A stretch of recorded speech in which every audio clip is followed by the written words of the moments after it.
everything you put in your body and everything you do to your body will manifest itself on the outside. So like if you're not taking care of yourself, you're not eating the right foods, drinking not enough water, then you'll start to have acne, you start to have bad skin. If you eat a lot of sugar, you'll start to have inflammation. So if you're an athlete, you can have knee pains and joint pains. If you eat too much protein, like too much peanut butter, just a lot of protein with not enough fiber, like you're gonna have problems digesting if you don't put enough fiber in. And so to this point, you are what you eat, and your body is really just a fuel point. Like it's really just a fuel source. So.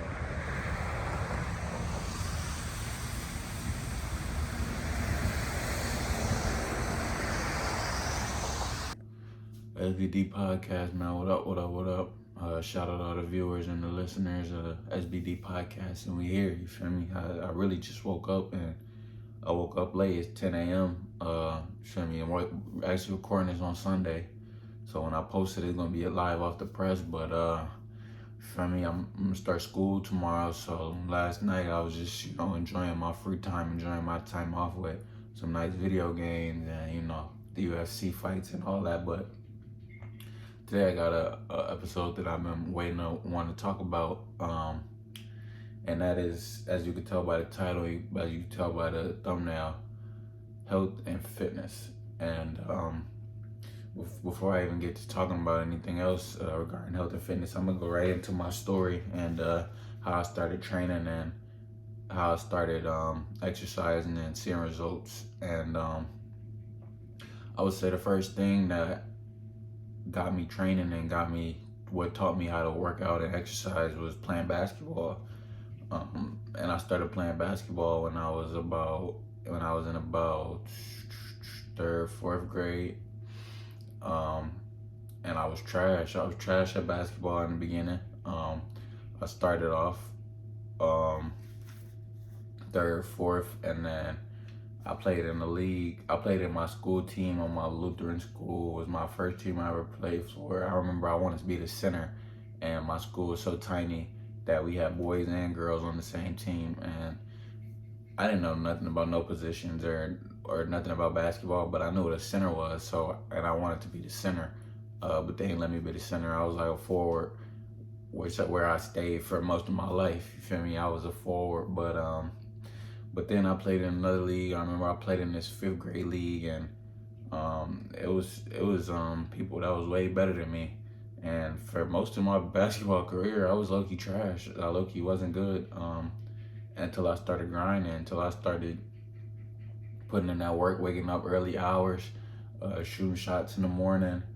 And that taught me the value of hard work and taught me the value of work ethic. But I say that basketball taught me how to work out and to train, because fast forward, by the time I got in high school, there was always a program going on, like in the summer and the fall, and then of course the season. And really the only time there was a short break was in the spring. But of course, if you're a hooper, you're gonna be hooping regardless. And hooping in high school taught me how to train, because we used to always have lifts in the summer and strength and conditioning, and to do this stuff, it was every day, sometimes twice a day, and it was conditioning for the season. And so it taught me how to train. It taught me how to schedule a workout, taught me how to rest on some days and switch the muscle group on other days. It taught me that you can work out even if you feel tired and you feel sore. It's just tiredness and soreness, but you still got it in you. Taught me how to recover. And so I took that knowledge I had, and just to put it out there, I only played in high school on the sophomore team, but I did the training every year, every fall, a lot of the summers. And so even though I might have some things to say about how my basketball career turned out, I think it all turned out for the good. It turned out how I was supposed to turn out, because I learned how to train, and now my knowledge is pretty deep on training, and it's a beautiful thing. And to get into it, I want to get it straight. I got some notes again. Like last week, I just had a few ideas, and right here, I just got a few ideas. I'm gonna get straight into the workout culture and this whole new gym culture, because I think it's important that there's a culture for going to the gym, and it's going a culture for health and fitness, because it didn't used to be like this. I remember when I was grinding, and I used to ride my bike to LA Fitness in the morning to just get shots up. It was a different time back then. People weren't really going to the gym was really like a gym, like a man thing. Like if you was to try to find content on the internet of gym stuff, really it's all like instructionals and all educational videos. But nowadays, especially with this TikTok and like skits generation and things like this, a lot of the gym culture is. I was just having this conversation last night. I was saying that a lot of the gym culture to me is corny, because I view the gym as a place where you go to. A lot of people go for different reasons, but it's a place where you go and it's serious. It's a place where you go for a common goal. And I think all these like gym influencers and skits, is turning some gyms into like a weird vibe place. But I don't know, cause I'll be in my gym. I'll be in there when it's not a lot of people sometimes. A lot of the time, sometimes it's a few people in there, but the gym in my apartment. But for the most part, I don't know how these big gyms and stuff like that, but I can imagine the culture is pretty jacked up. And everything from general culture bleeds into everything else. But yeah, this workout culture now is I'm not sure. I'm not sure if it does more harm than good. I don't know if it does more good than harm, because at one point you see a lot of people getting excited to work out, but you don't want it to be for the wrong reasons. Like, let's say you got a man that wants to work out to get his body, because he's been told to work out, because that's what he thinks to get females, or females go to the gym and wear a certain type of outfit that they see on the internet. It's just like weird things like this, where that's not really the whole point, and that's not the whole goal of the gym. Is not to be like what you see on the internet. The whole goal of the gym, for me, the goal of the gym is to get better. I don't do the most conventional and orthodox workouts all the time. Like, I'm not always like doing dumbbells. Well, I'm never doing dumbbells. Really, I like to do a lot. I like to do a lot of workouts that benefit me in my jiu-jitsu. And that leads me into another point on here that is talking about seasons for different workouts, and making a habit of training. And what I mean by that is, throughout your life and throughout your training life, you're not going to be doing the same routine over and over and over. And it's important to understand that there's a lot of exercises out there to do. It's important to understand that sometimes you might get injured, or you might not have the resources or not have the access to do a certain type of exercise you like, but that's not an excuse to not exercise.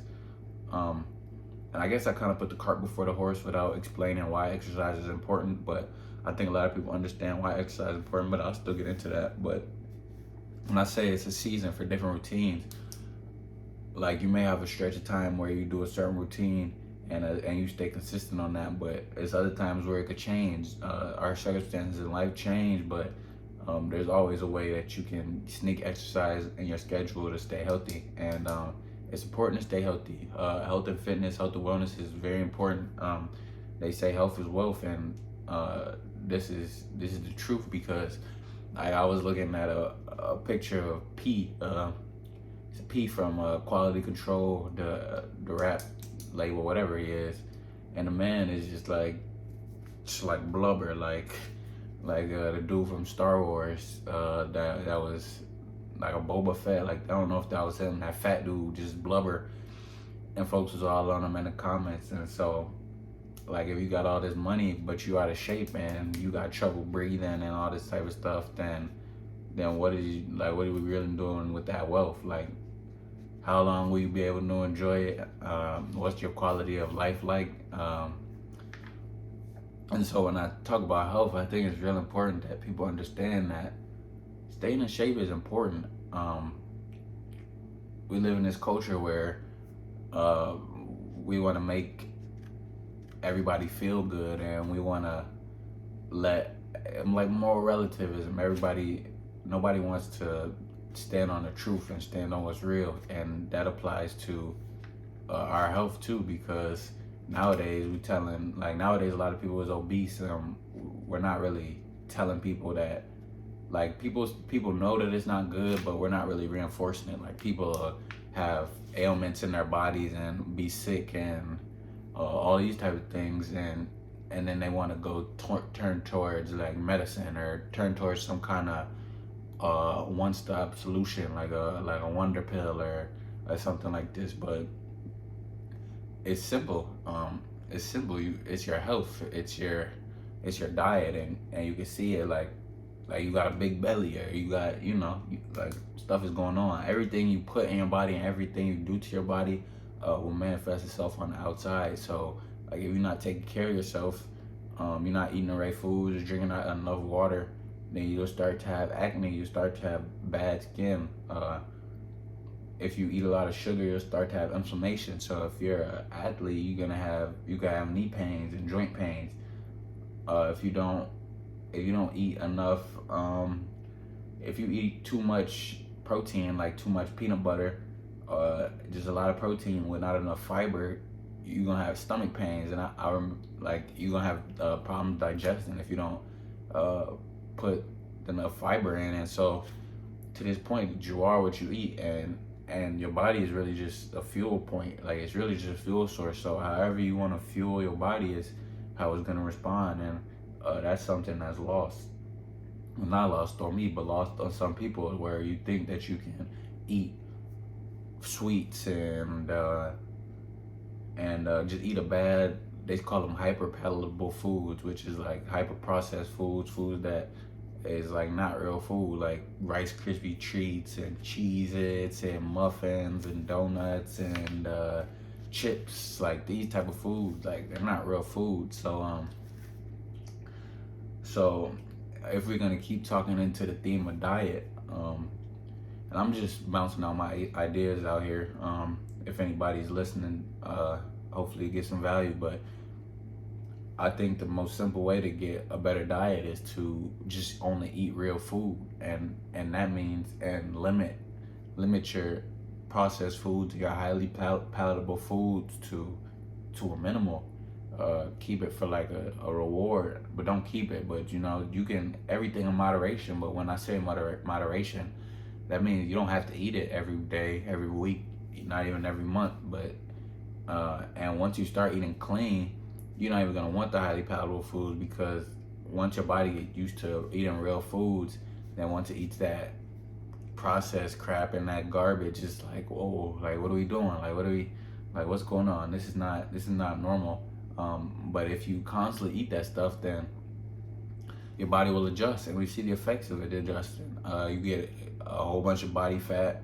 You're gonna have mental fog. You're gonna have cravings, this type of stuff. And so when I say real food, I mean anything that comes from the ground, or anything that can be naturally sourced from the environment, which includes animal products like meat,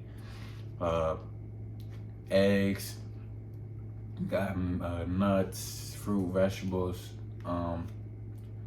things like this. I would say grains, but really not even grains, and even some fruits is messed up, because,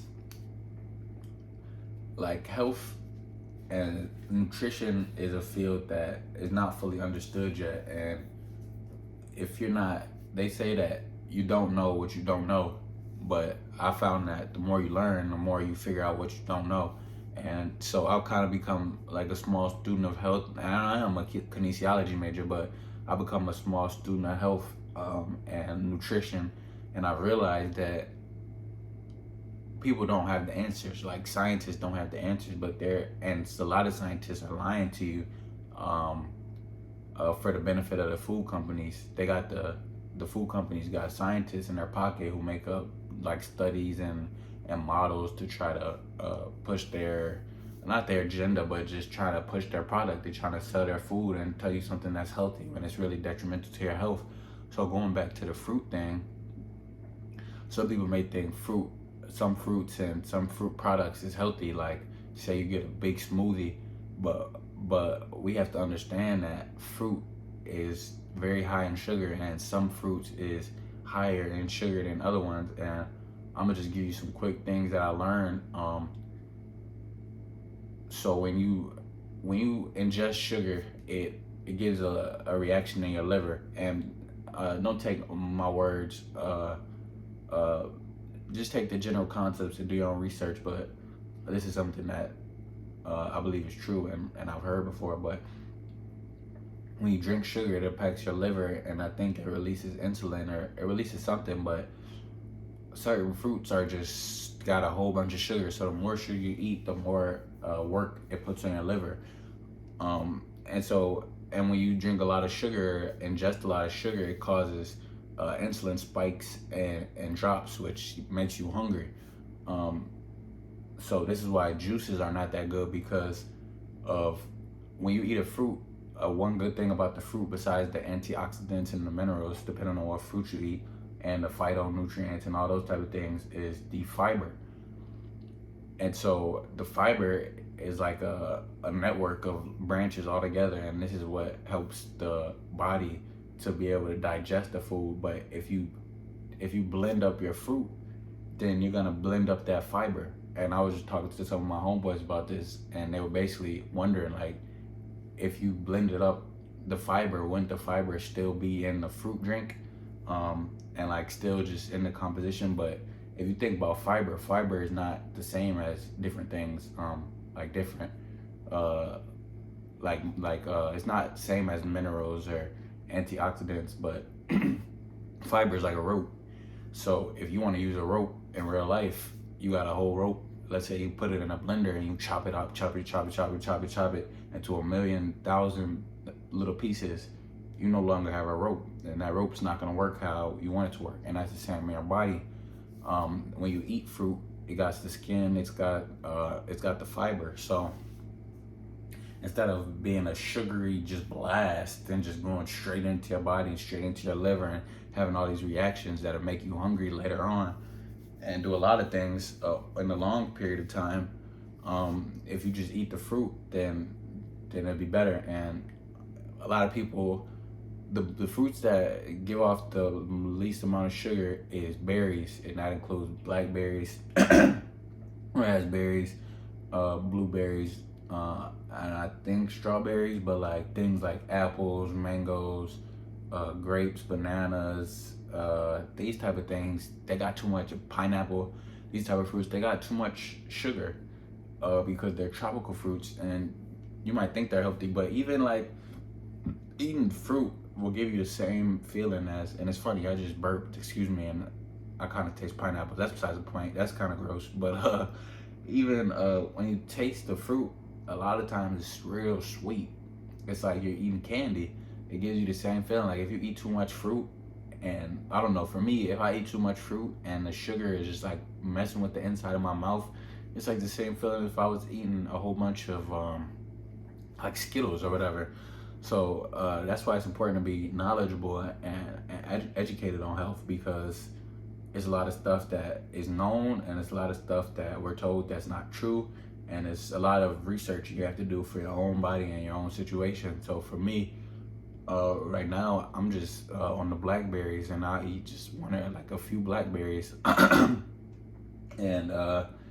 and this is why I think it's important to make a habit of training and make a habit of eating healthy, because yeah, you can go on a diet, and yeah, you can try to focus on, like, you have a period of time where you want to have certain goals for your health, but I think it's more important for longevity and even for results if you make a habit out of what you do every day. So I'll talk about my habits, and they change over time. Like during the school year, I don't have as much time to train as I have in my downtime, like in winter break or summer break.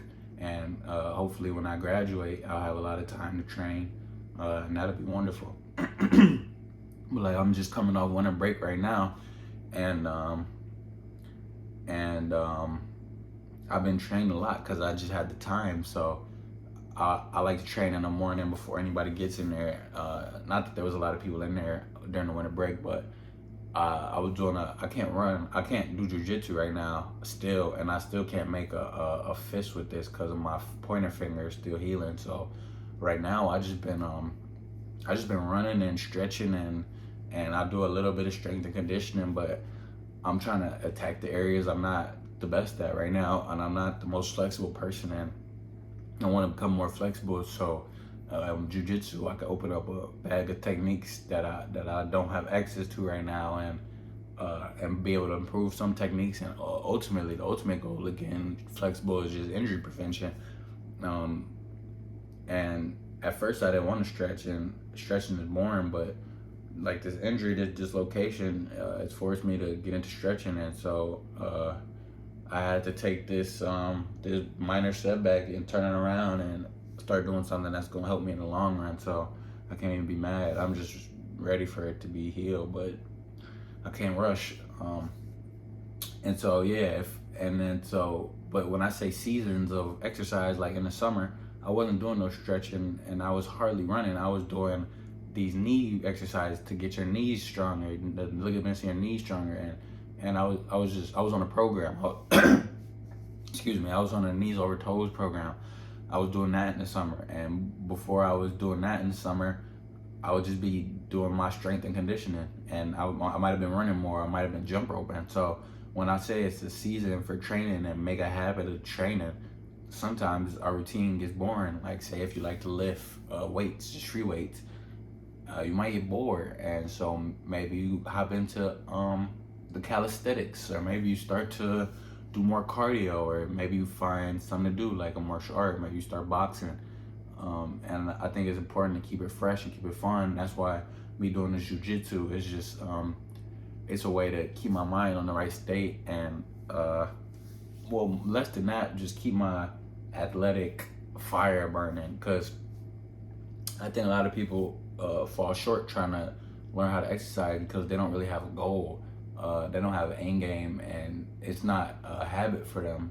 And if it's not habitual for you, then I can see how there could be resistance in trying to work out and train and do exercise. But for me, it's been easy to stay on point, because if you have a athletic goal, like when I was trying to play on the basketball team, my goal of being a better basketball player is what drove me to working out every day and training every day. And now my goal of getting better at jiu-jitsu is keeping me working out every day and training every day. And that's kind of a weakness. It's kind of a crutch to have something to train for, because one day, what if you don't have anything to train for? And this is why I respect David Goggins, because I think he's pretty misunderstood. You have to really listen to his books and listen to him talk to really understand where he's coming from. And a lot of people are intimidated from him, and a lot of people are intimidated from people trying to do well and trying to be their best selves in general. So you can't not expect that. But David Goggins basically talks about how you got to train when you have nothing to do. You got to stay ready for no reason. You got to not have a carrot in front of you to train. You just got to do it.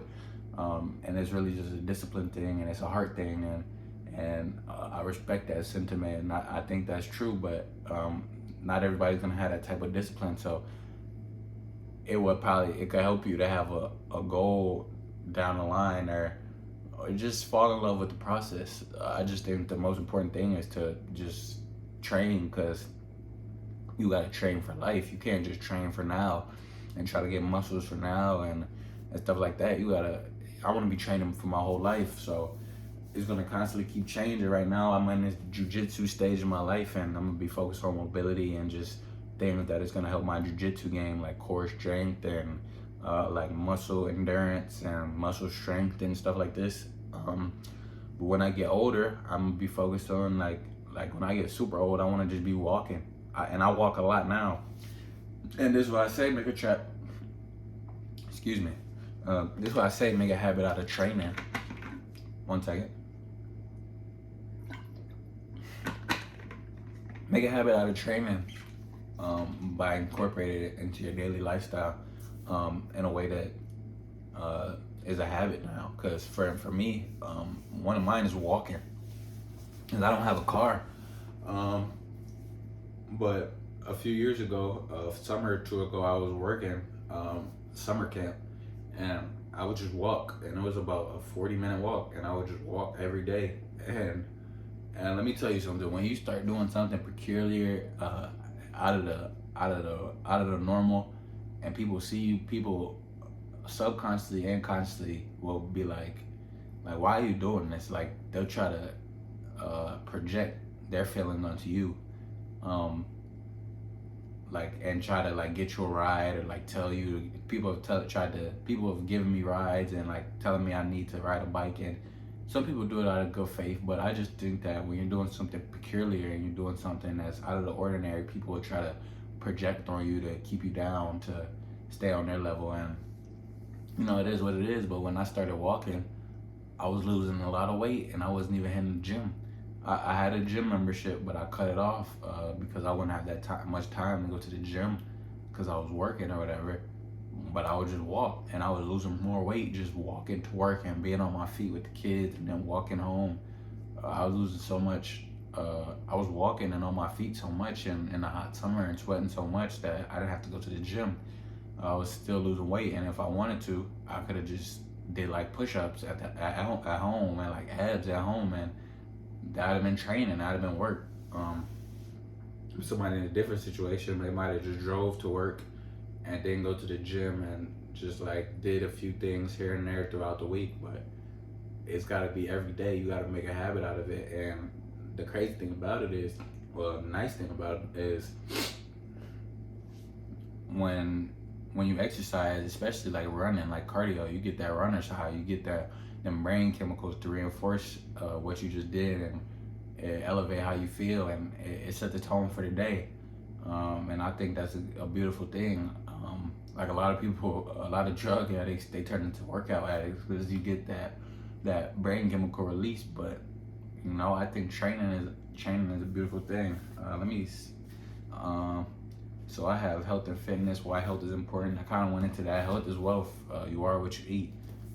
Your body is just made. But your body's just gonna respond to everything you eat. So everything you eat has an effect on you.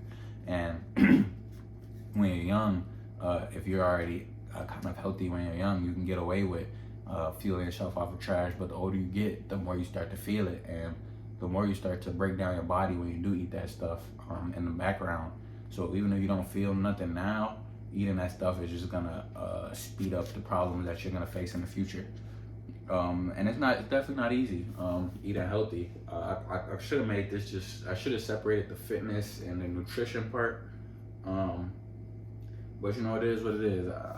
This is a topic I'll get back on because I think there's much to learn, and I didn't even scratch the surface of like nutrition, like how you don't really want to be eating a whole bunch of the new refined carbs. Like you don't want to be eating a whole bunch of bread and muffins because the stuff just makes you hungry, and and you don't want to eat a lot of fast food and a lot of these like processed foods because it just got so many mystery ingredients and stuff that we really don't know how it's going to affect our body. And I think people can find the most success whatever diet they choose, but just eating real foods. Like I personally think, and not just think, this is not an opinion, but animal products is some of the healthiest food, but we're being told that it's not. But even if you don't like that much animal products, if you make a diet based off of like vegetables and beans and like have a little protein here and there, then I think you can rock out. But the problem is just when people is eating all these like Franken foods and all these crazy foods. I think we just got to keep it simple. Like for me in the mornings, just to let y'all know what I'll be on, I like to eat eggs, and sometimes I'll put some bacon. I have some bacon, and lately I've been putting like green onions in my eggs. Sometimes I have some green onions, so I'm just experimenting with different things. And so I'll eat eggs every day, and eggs got a lot of nutrients in it, good protein, they're filling. So I don't got to think about it. For dinner, it varies, but I like to have a protein, a vegetable, and probably a carb. And so that's like a chicken broccoli rice, but I don't eat no chicken broccoli rice. But let's say the other day I had chicken, Brussels sprouts, and potatoes, or I'll have a pasta and beans. I mean, pasta, yeah, like a pasta and green beans, or stuff like that. I mix it up. Maybe like I do some barbecue chicken, or I'll mix it up. I'm still trying to figure out the dinner thing because I want to start like getting some good meat. But like I'm always trying to just eat some good steak or good chicken and just put some stuff around it. And I keep it real food. I keep it simple, and then I'm always training. Um, so yeah. While I end this episode, I'm gonna say for some tips for working out. Start slow. Incorporate exercise into your daily routine. This is for somebody that's at the level. Like start slow, just make a habit of it. So if you walk, if you go to the gym, just do what you do and have a good time. For people that want to see results and want to get bigger, or more flexible, I would say just do your research and just stay in the gym and constantly make sure you're learning, and test your theories and test different things and see the results of it. And I would also say don't be soft in the gym. Like if you get serious, like the people that got real muscles and got real results, that people that really went from like here to here, they grind it, and it's a long process over time. And if you're doing hard workouts or just really putting in the work, you know what? Yeah, Silent but Deadly. This is my phone tweaking. The camera keep cutting off. But I'm glad I got that little 30-minute chunk. But as I was saying at the end, just stay consistent, keep learning, and put that work in, and you can reach any goal you want. So thank you for watching this episode. I'll see you on the next episode. Appreciate the support and all the love. Silent but Deadly. We out. Let's go.